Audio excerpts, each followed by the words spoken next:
So hello and welcome to Intuitive Connection. I'm your host, spiritual counselor and intuitive guide, Victoria Shaw. And today I'm really excited because we have a guest on a topic that I have had people pitch this topic to my show now for at least 2 years. And I've just never found the person that I wanted to have a conversation with. And I stumbled across this lady's YouTube channel, and I don't know, something spoke to me. So the topic for listeners is human design, and I've had so many people do my charts, as I was telling our guest before, and nothing landed. And when I came across your video, it was like the first time I was like, oh, that's really cool. So our guest, Krystle, who's going to say her last name so I don't butcher it. Alfarero. It's so beautiful. Our guest, Krystle, is a human design expert and founder of the Human Design Revolution. She's on a mission to help people around the world uncover their energetic blueprint and step into the highest potential of who they were born to be with a revolutionary self-awareness system called human design. And I know that you have a background kind of in the more left brain world. You were a CPA for a while. You were like a financial coach for a while, or a business coach. No, well, yeah, business coach. Yeah. And now you find yourself over here doing these phenomenal videos and teaching everyone about human design. So Krystle, welcome. I'm Mhm. so excited for this conversation. Oh, thank you so much for having me, Victoria. I'm excited to share more about human design. Yay. Whatever Well, it is that you're wanting to explore, I'm open. yay. No, I'm excited. First, share a little bit about your story, right? How did you Yeah. stumble upon the world of human design? And I think, like most people, human design found me at a time when I was going through a lot of challenges. I had recently left my 9 to 5, my work as an auditor at a bank. I was doing a lot of side hustling and finally decided, okay, well, it's time to go all in, right? And at this time, I was working with a business coach and I was doing all the things to try to get my coaching business off the ground. I was just kind of struggling with a lot of anxiety, doing all the things that I was told, all the, let's say, marketing strategies that there were. And nothing felt good for me, right? At least not the stuff that I came across at that time. And it was just that constant daily battle of doing all the things, feeling like you're hitting a brick wall. Again, I was like riddled with anxiety each day and I was totally burnt out. My daughter was 2 years old at the time and it was just a lot for my system. And so my coach at that time, she introduced me to human design at the beginning of when we started working together, but it didn't really click for me, right? I mean, it clicked and I loved it as a self-discovery system, but I didn't really take it seriously until I was stuck in that corner and I'm like, okay, well, what else can I do? And so thought back like, oh yeah, there's human design. It's all about energy. It's all about all of this stuff that I'm going through right now. And basically went back to human design, started rediscovering myself, relearning about myself and how my energy works, and just being able to use the strategies that were offered through human design based on my specific type. That gave me a new path to explore in my business and in the way that I did things. And as I experimented, I felt this huge weight lifted off my shoulder. I started to trust myself again, right? I think one of the biggest things for me with human design is that it taught me to be my own authority, to listen to my own inner wisdom, listen to my intuition. And it just opened up a whole new door that I didn't think was possible for me. So that was my journey and initiation into the actual human design experiment. And then it just kind of built up from there, more and more and more each day. Found a lot of other ways that I was able to use it in my life, in my role as a mother, right? Parenting another projector child, and also in my relationships. So, yeah, I think it was kind of like it started from there, and it grew over time. So it sounds like it's a really good tool for self-understanding, Hmm. but also sort of self-acceptance and owning, all right, this is my Hmm. chart, this is my human design, this is how I am, and this is how I am meant to express myself here in the world. So I get to own it. Yeah. Absolutely. I love Right. that. Years ago, when I started my journey, a big part of my journey, my very first coach was an astrologer. And I started before I didn't even know what coaching was, but before I started working with her as a coach, I had an astrology reading. And it changed my life. It changed my life. And she said things about me. She basically just, enumerated all of my hopes and dreams for my life and said, "Oh, this is your chart." And I was like, "Whoa." And Yeah. it was really the big turning point for me in awakening my intuition, in just doing all the work that I do today. It was ginormous. And I haven't as of yet found that same resonance with human design, but they're similar systems, right? Yeah. I mean, human design, it's rooted in ancient wisdoms, and the four ancient wisdoms it's rooted in are astrology, the Chinese I Ching, the Kabbalah, and oh my gosh, I'm missing one. I'm having a brain freeze. Kabbalah, I Ching. Um, I'm sorry. I'm having a brain freeze Astrology. right now. You're okay. Chakras. Oh my goodness, that's like All the right. main one. I had a little brain freeze there. So, yeah, so it's basically rooted in these four esoteric bodies of knowledge, right? Astrology, the Kabbalah, chakras, and the I Ching. And it's combined or synthesized with Wow. modern science, right? So there's a lot of parallels between what we find in the human design system with the I Ching and, biochemistry, genetics, and quantum physics. So it's one of those systems that are very peculiar in its nature because it's I'm going to say one of the self-discovery systems that is a bridge between the two. A lot of them are either one or the other in terms of self-discovery. So that's what makes it unique Yeah. in the way that it is. Well, those are kind of the biggies. Yeah, the biggies. Astrology, chakras, Kabbalah, and I Ching. Yeah, that kind of covers everything. That's amazing. And how is it created? Was this something that someone received? Is this something that Mhm. someone studied and kind of like with their mind put together? What's the history? Do you know? Yeah, so it has very mystical backgrounds. So it was created by a man named Ra Uru, officially created in 1987, but he basically received a transmission of information from what's called the voice. Okay. And it was a process over 7 days and nights where he basically received all of this information and over time developed it into the system that we see today. It wasn't, in the form that we see today, it's not kind of word for word from what came from the voice, but yeah, it evolved over time and it evolved over a lot of experimentation, a lot of testing, and a lot of working with experts to put it all together. So, yeah, very mystical origins. And one thing that I always say is, and one thing that Ra would always say is, it's not a belief system. It's not something that you have to just take for at face value, but it's something that you find truth in as you experiment with it, as you reflect on it, as you live it ultimately. And that's where you get to see the truth for yourself. It's beautiful. And I know for astrology, because I have had several astrologers on the show, and astrology is still one of those tools that I am very comfortable with and I dabble in from time to time. It really, and I think this is true of everything, because I know it's true of channels and intuitives and psychics and mediums. Like, it's only as good as the reader and what the reader brings to the table. And even that, is almost like saying some are good and some are bad. And I don't even really mean that. But what I mean is like, you're going to have this is what I think, but you'll tell me what you think. You have this system, right? But you're still interpreting it, you're still Hmm. receiving through it, you're still, right, synthesizing information with it. So I would imagine that, every reader is going to, or what do you call human design people? Are they readers? What are they?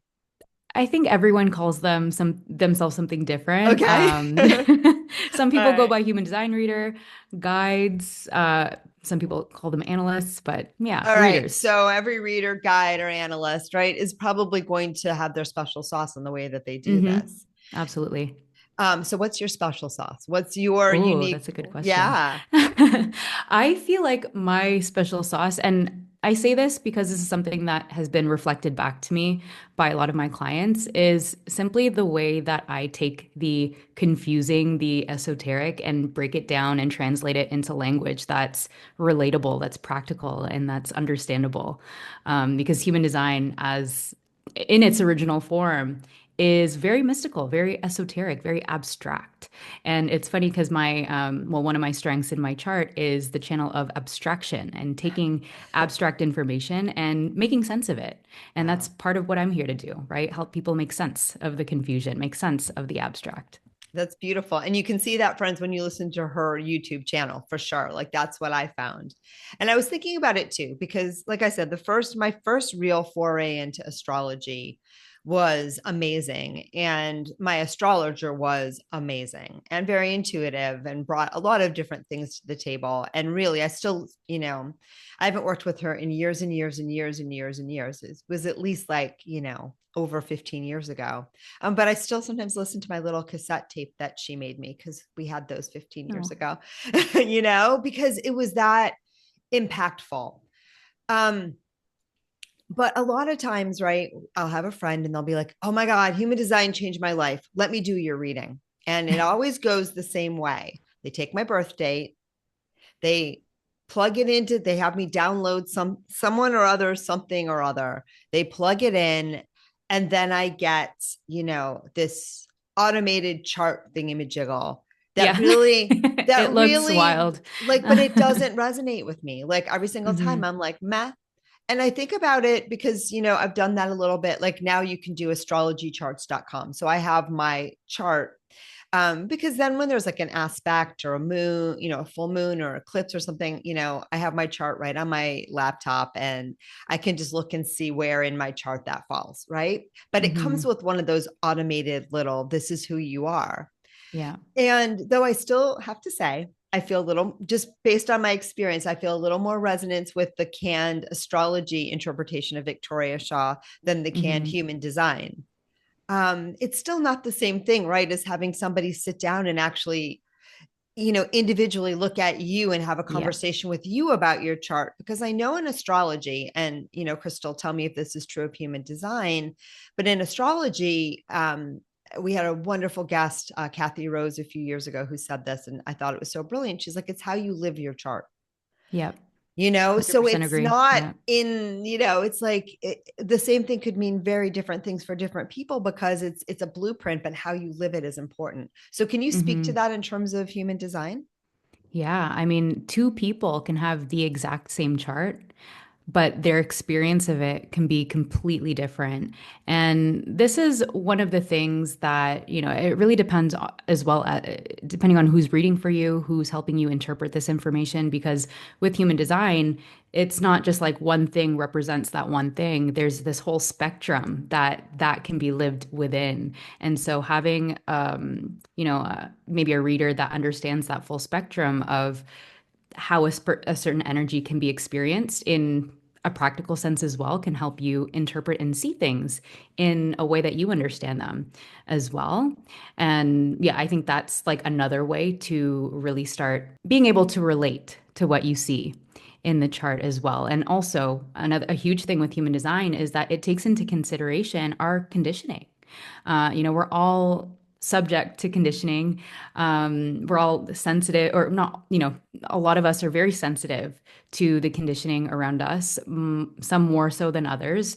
And that can absolutely affect how you might experience one thing versus another, right? And, when I give readings and I'm sharing a certain strength that I see, someone that might be living or may have had certain experiences that have conditioned them away from that strength might not see it in the same way that it could potentially be.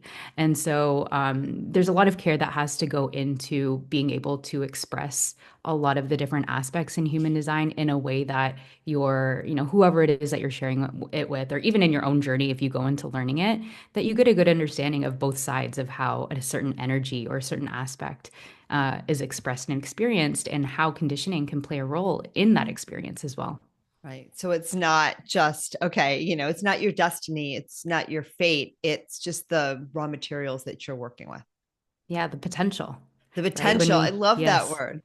hmm One thing, like one of the aspects in the human design chart that we can see is something that's called your incarnation cross. And this incarnation cross is basically what represents like the storyline of your life, right? It's um basically your soul's purpose for reincarnating in this lifetime, Just that. right? Yeah. And when we see this purpose, it's not something that everyone will live out. It's not something that is automatically going to happen for each person, but it's almost like that. I like to think of it as your unique mythology, right? When we think of like the mythology, it's like this is the potential. There's this movie that I was watching. It was about the Greek gods on Netflix, but like modern day, maybe there was like a prophecy that each person has. And so it's kind of like the prophecy that you receive when you're born, but it doesn't necessarily mean that things going to happen, right? It's a potential that can unravel as you're living out your highest potential, as you're trusting yourself and leading yourself based in your own inner wisdom. I love that. Wow. So just your Yeah. purpose. That's so cool. Now I want to know what my incarnation cross is. I wish that Oh, I wish I had your chart. I know we have to do this again with my Yes, we chart, do. I think. I mean, I can send it to you. I mean, Oh, yeah. No, send it over. someone's into astrology when they can do that in like a hot minute, Right? right?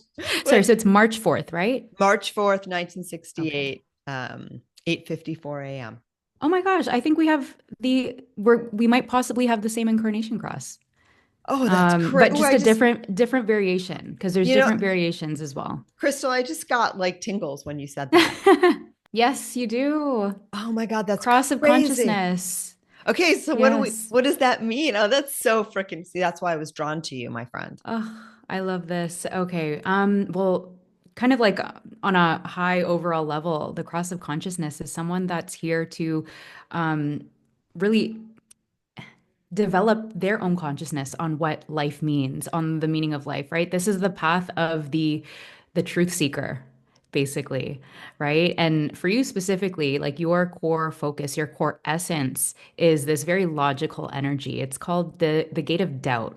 And what that really means is that you're someone that doesn't take life for face value, right? You have this very skeptical mind that questions, what it is that you're seeing in order to make sense of it, right? And so what I see as part of your, in terms of what you're here to do, that one of the core purposes that you're here to express with the rest of us is you're here to share questions that help us resolve doubts in our own lives, right? I That love help us that. make sense of doubt in our own life. And so, just in general with this cross, it's someone that not only, and especially in your case, I see here, uh, our body and your body specifically needs this balance between having certain routines and rituals that sustain your well-being, sustain, your ability to live as yourself and live authentically, and also kind of stray away from sometimes these rituals and routines and have these big adventures, right? Finding that balance in between. And that's what gives you the life experiences that you need to discover and grow your consciousness in different ways, see things from different levels, change your perspective. And it's so funny. Oh my gosh, we both have that channel of abstraction that I was talking to you about Oh, earlier. wow. Yeah. So you have About the, making esoteric things accessible. yes, exactly. Right. So basically, like when I see your mind and the way that you think, you have both an abstract and logical a mind in that way, right? You balance that logic, that doubt with the abstract. And so yeah, there's a as a you're a great thinker basically, and someone that is here to share your questions and share your curiosities to help us make sense of things in our experience in life, right? Another thing I can say about the cross of consciousness, it's a very personal destiny. It's a lifetime of self-discovery, of learning, going on our own path, and especially for you, maybe a lot of trial and error, a lot of experimentation in order to figure out what works, what doesn't. And yeah, I mean, eventually it comes to a stage where you're like, okay, well, I'm good. I've lived all of that stuff. I'm ready to just, lay back a little bit and take it away from here, right? share your experiences, share the wisdoms that you've developed, and be a walking example of what it means to live and be authentic. And yeah, again, like that's a huge part of where, through these experiments, through living life to the fullest, and entering new experiences and changes, that's where you get this foundation for everything that it is that you're doing right now. Victoria, Yeah. I don't know too much about your past and your background, but I can imagine that there were a lot of things that led you Oh, to for where you are sure. right now. Oh, for sure. And you know what? Now I'm remembering what the video I found that kind of drew, connected us. I don't remember what the sorry to call it gobbledygook, but I don't remember what the numbers and the aspects. It was a gate, or I don't even know, like, because I signed up for when I was getting someone who read my chart. You get on email lists, so I get all of these you know automated things, and something just Yeah. caught my attention. But whatever the interpretation of whatever this is was, and you can probably figure out what it is once I tell you, was what it said is you're someone who likes to live by example. Like Hmm. it was I didn't love the name of it. It was like, like martyr or something like that. It Oh, didn't it, the martyr role model. Yeah. yes, exactly. I didn't love being a martyr. Like the verbiage on that was not ideal, but this sense of like being a role model as someone who has lived it Hmm. and wants to share it, and the high commitment that I have. And I always say, this is me, and I know this is how I have to work. And I don't think every spiritual teacher has to be like this, but I know I have to be like this. It is so important to me to walk the talk. It is so Hmm. important to me to be transparent, to be authentic, to be Yeah. doing what I say I'm doing, even if what I say I'm doing is not what I think is like the ideal thing to do. Like, it's just so important to me personally, to lead by example. And when I saw that, and then the other piece about that was, it was something like, oh yeah, this is someone who kind of lives their life, and then around 50 Yeah. like they're like, okay, I'm ready to share. And that's been my experience. And that I've Hmm. had psychics tell me that. My astrology chart also tells me that. So everything lines up. I'm now 57, friends. So I've had seven years of post martyr or whatever it was. Role And model experience. yeah, role model experience. And now I'm getting to share. But anyway, that really landed. So I'm going to put it back to you and tell and see if you can elucidate that for me and the listeners. Oh The yeah, martyr. yeah. Well, just around the whole thing, but I mean, it just really landed. And Yeah. I think that is an example of how we can use these tools. Hmm. When something resonates, when something lands, and you're like, oh, like that makes sense. And then it also, the experience I had, and I've had this with astrology too, is, oh, that gives meaning to my life. That makes Yeah. sense. Now I understand why it flowed this way. And Hmm. but again, and I say this to everyone, I'm just going to take a pause here, because I say this when you're getting an intuitive reading, an astrology reading, a human design, like and I say this to every client, before their first reading, I always say, take what resonates and let everything else go. Hmm. Because, all of these things are little gateways to point you back to you, Hmm. and you 100%. have the answers inside of you, and these things can help light them up, and you can say, oh my god, that resonates, like that explains so much, that makes me at peace with myself and excited to be who I am, which is where we want to be. But if something doesn't, then Hmm. it's just not for you. Hmm. Anyway, Yeah. I just wanted to put that out there. I absolutely agree, right? I always preface that same thing as well, right? Take what resonates, leave what doesn't. It's a journey. This is simply a tool. There's nothing that I don't think there's any tool that can fully explain the fullness of who we are, right? It can help us absolutely understand that, but I think there's so much depth that maybe a system can encompass as well. So we need to, play with it, have fun with it, and Yeah. use it in ways that serve us, that help and support us in our being. Yeah. Well, both of the things that you said today were deeply resonant for me. So thank you for that. No problem. So I'm tuning back in. And the question that the next kind of question that's popping into my brain is, like, if you had to give like your top 5 favorite things about human design and giving Mhm. human design readings, or even your just top 5 aha moments, what would they be? Oof.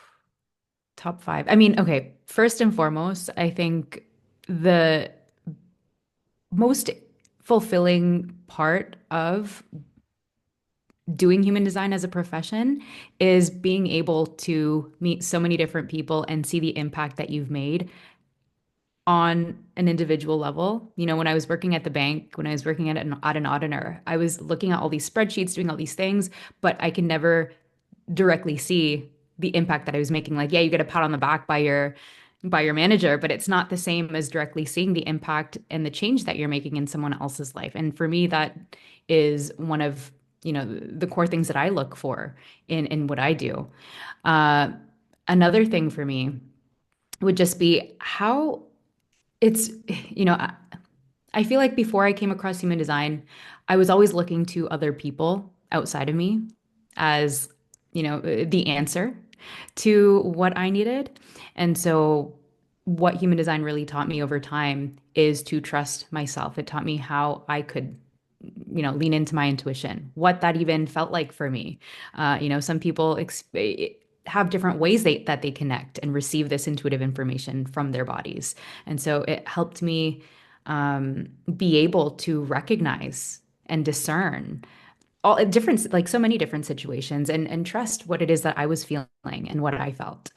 Another thing that I really love about human design is just the depth that it has. Like there's so much when I do readings, of course, it's as surface level as possible because you don't want to bore someone or you don't want to kind of confuse them if this is their first contact and scare them away with human design. And I know that happens. So, um, yeah. And so one thing I like about human design, or one thing that I really enjoy as a first line, so I'm a investigator in my profile.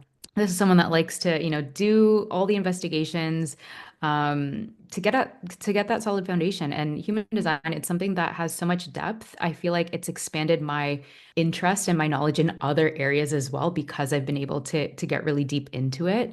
So yeah, it gives me so much to play around with.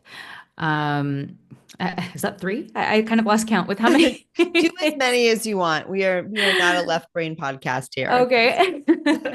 This is my abstract mind kind of bouncing It's around all from one thing good. We to don't the have to other. count. I always lose All count of right. everything. No, those are three beautiful things. And what are some of your favorite moments? Like In my giving personal, readings. oh, in Either giving one. readings. Either one. Yeah. Either one. Could be your Mm. personal, your experience with others, but what are your favorite like aha moments? Like I can't believe this stuff is real. Like I can't Hmm. believe that just happened. Yeah.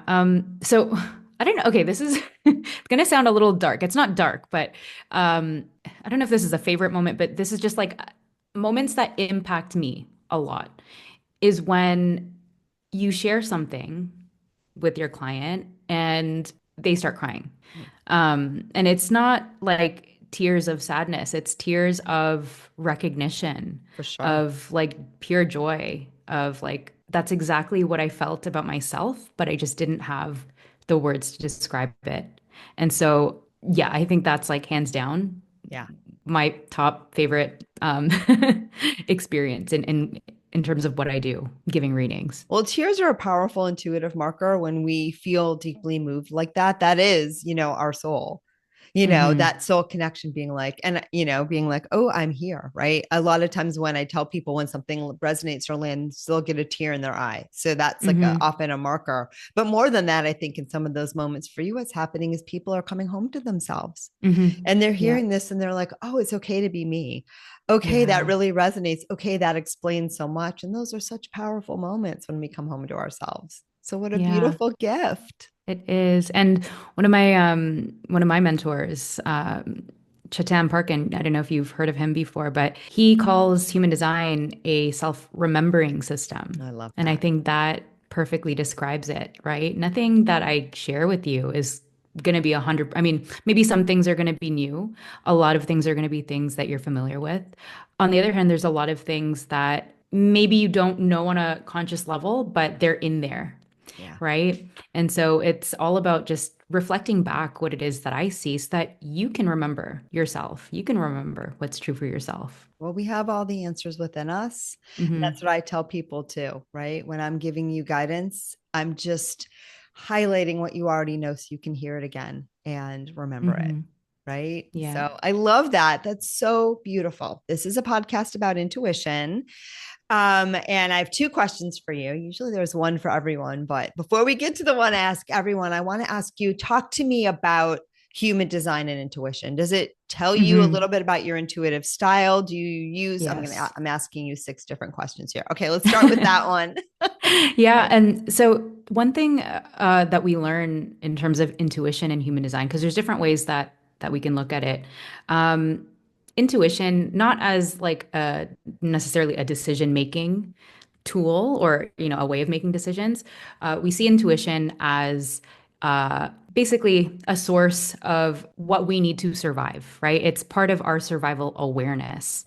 So intuition, in one way that we look at it in human design, is how we are able to, be healthy, do the certain actions that we need to take so that we maintain our survival in this lifetime, in this world.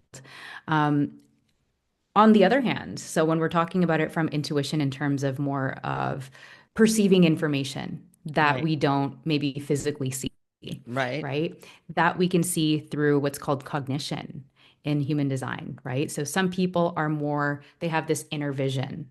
Other people have maybe this gift of smell, right? There's this smell in terms of right. how they receive information. Um, and yeah, like basically, there's a certain way that we perceive information, Ah, right? okay. I have inner vision, so I'm very, very visual in terms of how I see things and what I need. On the other hand, cognition is tied to what's called authority in human design. And so I'm not sure if you are familiar with what authority is, but No, authority in human design is essentially your unique way of making decisions, how you're designed to, tap into that intuition, tap into that body's wisdom, tap into, all the information that you've received in order to come to clarity. So on one hand, cognition is kind of like our intuitive way of like how we intuitively get information, our sense, maybe our sixth sense, if you want to call it that. Whereas authority is how our means for actually making tapping into that, right? It's our means for accessing this intuitive information in order to make decisions, in order to discern, okay, well, out of all these things, which is the one that's actually correct for me, right. right? And through your authority, again, there's seven different authority types, seven different modes of making decisions. And so, yeah, it really, what I love about human design is that it shows those unique differences in terms of how one person might experience their intuition and make those decisions versus another person, because I never resonated with that gut feeling that a lot of people do resonate with and do experience. For me, my authority is more instantaneous in the moment, and it's based on my instincts, right? It's all about keeping me safe and secure in the moment. So this is what's called splenic authority, right? Someone that makes someone that recognizes what to do or what they want to do spontaneously in the moment, right? It's an intuitive hit in the moment. But yeah, it's more based on security, safety, right? I might not even get this full whole body hell yeah, but I might get warning signs if something is a no go, Wow. right? So there's so many different ways that we can tap into how we are uniquely designed to receive information, make those decisions. And so I think for your audience, it would be really interesting to see, again, whether you resonate with it or not. It's interesting to see, does it actually, work with, or does it actually align with how you're currently making decisions? And it also gives you something to experiment with, right? Is this something that's going to help you maybe become more clear in your decision making, right? So I think what I hear you saying, well, I heard you say a lot in there. A Yeah, lot, a sorry. lot, a lot. No, no, it's all beautiful. But I think what I hear you saying is that we have these different decision making styles. Hmm. And that when we can learn to understand what comes naturally to us and kind of leverage the power of that rather than trying to do what we think we should do because we've been taught this is how one should make a decision, Exactly. our decision making and our flowing with life can be more aligned and effortless. Exactly. Right. Beautifulness. And one of the main premises in human design is that it's all about learning to make body-based decisions as opposed to mind-based decisions. Because when we start to make decisions with our mind, there's a lot of resistance that can come from that. So our mind's filled with a lot of limiting beliefs, maybe fears, experiences from the past, maybe even other people filling our minds with their external expertise, their what they want for you. And so when we make these decisions based on all of the noise, based on, again, all these fears, it can cause us to say yes to things that maybe are not going to be aligned for us and say no to the things that are actually going to lead us to fulfillment and satisfaction in our life. And so, yeah, it's all about, especially for the big life decisions, right? It's your body that Right. knows and comprehends and is capable of understanding what's going to bring you the most satisfaction and what's going to be the best for you, even if it doesn't make logical sense. Right. And that's what we call intuition here on the show. Yes. Oh, yes. And we think this, and I believe the exact same thing, right? We can make decisions with our minds if we want, but when we listen to our hearts, when we listen to our soul, that's when the magic really happens. Oh, I Hmm. love that. Can you tell Yeah. from my chart quickly, if it's not a problem, what my whatever Yeah. intuitive style would You're, be? yeah, Or you just have emotional authority. And so what that means, well, number one, you're a generator type with emotional authority. So, on one hand, you do get those gut feelings in the moment. In fact, you also have a very strong intuition as well. So, all of that's there, right? And sometimes, let's say you're doing something that is not in alignment with that response, that gut response, you can sometimes feel that strong visceral reaction in your body that's like, oh, get the hell out of here, let's do something amen. else, Yep. right? Yeah. So you do have that kind of gut feeling or gut sensation that can be a signal as to whether something's like a yes or a no. Um, One thing that they do say about having this particular definition is you might even find yourself saying like, uh-huh, or uh-uh. I don't necessarily see that in your design because you don't have, I'm kind of like talking out loud right now. I'm saying all these things and I'm like, they probably don't make sense to Victoria right now, but um, basically, so you do have that gut response, right? That gut feeling in the now. However, you also have an aspect that is emotional, right? So anytime we have what's called emotional authority, it's basically someone that is an emotional being that has this emotional wave or they experience life through this emotional wave. And what happens when you have that is that it kind of trumps all the other stuff. Not really trumps the other stuff, but it creates a filter above on top of Right. all of the other stuff. And so in order to gain more clarity, in order to see whether, okay, is that gut response, is that gut feeling correct? It's all about just giving yourself space and time, not making decisions in the moment, but waiting for clarity over time. Amen. Yeah, it's so important. And I always teach too with intuition, it's always an act of surrender, Hmm. right? So you ask the question. And I think intuition is for much more than just making decisions. It's the guiding force in everything in our Yes. lives. And it's our inspiration and it's our purpose and it's our knowing and it's our understanding. And yes, we can sometimes make it, use it to decide what we want to do. But for me, it's always, I ask the question and then I wait and then I Hmm. wait because if you ask a question and you need to know now, it's going to be a knee jerk. If you can Hmm. ask the question and say, okay, show me, and I'm going to take whatever little steps I get. Sometimes it's a whole answer. Sometimes it's little breadcrumbs. Sometimes it's a Yeah. nudge or a tweak. Like that's the sweet spot. So I think from having this human design, one of the things that I've learned that I hope I'm showing others is the importance of creating that space. And I always say you have Hmm. to be in the space of the unknown in order to receive your inner wisdom. Um, Hmm. because as soon as the mind comes in and tries to fill in the gaps, you've lost it.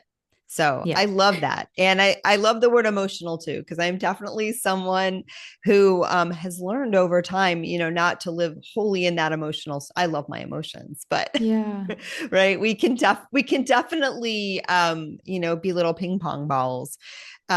You know, I like that analogy. yeah, like when we're living in that emotional like reaction, action, react, Hmm. and that's not so much part of my experience anymore. I loved this was so much fun. We can't talk forever, but we can maybe talk Oh. again.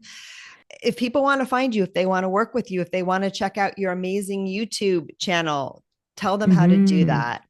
Yeah. Well, first of all, on YouTube, I think that would be one of the best places to start. Just getting to explore the basics of human design. Well, finding your chart as well. But you can find me on YouTube at Human Design Revolution. And yeah, basically that same thing. You can find that on Instagram. So my handle is Human Design Revolution on Instagram. You can also check out my website, and it's humandesignrevolution.co.co. And yeah, all of that information is there. But I would say first place to start, maybe YouTube or maybe my website, grab your chart. And then going from there, just using the free resources, ton of free resources that I have for you to learn and start discovering your human design. And again, if you want to go further, if you want to learn things like your incarnation cross or have more of these types of discussions with your chart, then I also do those, one-to-one readings. I have, especially if you're a business owner, I do like business consultations to help you align your human design with your business or your business with your human design. And yeah, lots of different ways that you can use human design to enrich your life, your experience, your relationships, and all of that stuff. So hopefully that's No, that's beautiful. that's And of enough. course, as always, we'll have all that information in the show notes. And you definitely want to check out the YouTube with your chart in hand, because this lady does such a good job. I know you got a taste of it today, but she does such a good job of making these concepts accessible. And I don't know, I loved it. You just do a beautiful Oh. job, and it really resonated with me. Any last words before we wrap it up? No, I mean, I think my You're last word good. is go check it out. If you don't know Yeah. what your design is, go check it out, right? Have fun with it, explore it, and see what pops up for you. I think if you're listening to this podcast, if you landed on this podcast on this specific episode, it's worth checking out and seeing what inspiration can come from that. Yeah, I think that's beautiful. And the other thing that's coming through is that so many of you probably know a lot more about human design than I do, right? So even if you are already an expert or an expert or familiar with this field, still check out this lady's work because, like I said, she really brings something fresh and new to the table. At least I think she does. And thank you all for tuning in. So grateful for you. I got a free reading today because of all Ah. of you guys. No, It was always my so pleasure. grateful. If you, I'm grateful to you too, Krystle, and thank you to all the listeners again. Because if you guys weren't listening, I wouldn't get to do this fun thing. If you like the show, please subscribe and like and share and do all the good things. A 5-star review on iTunes, especially, or Spotify makes it goes a long way. But whatever you do, keep listening. I love you. I'm grateful to you, and namaste.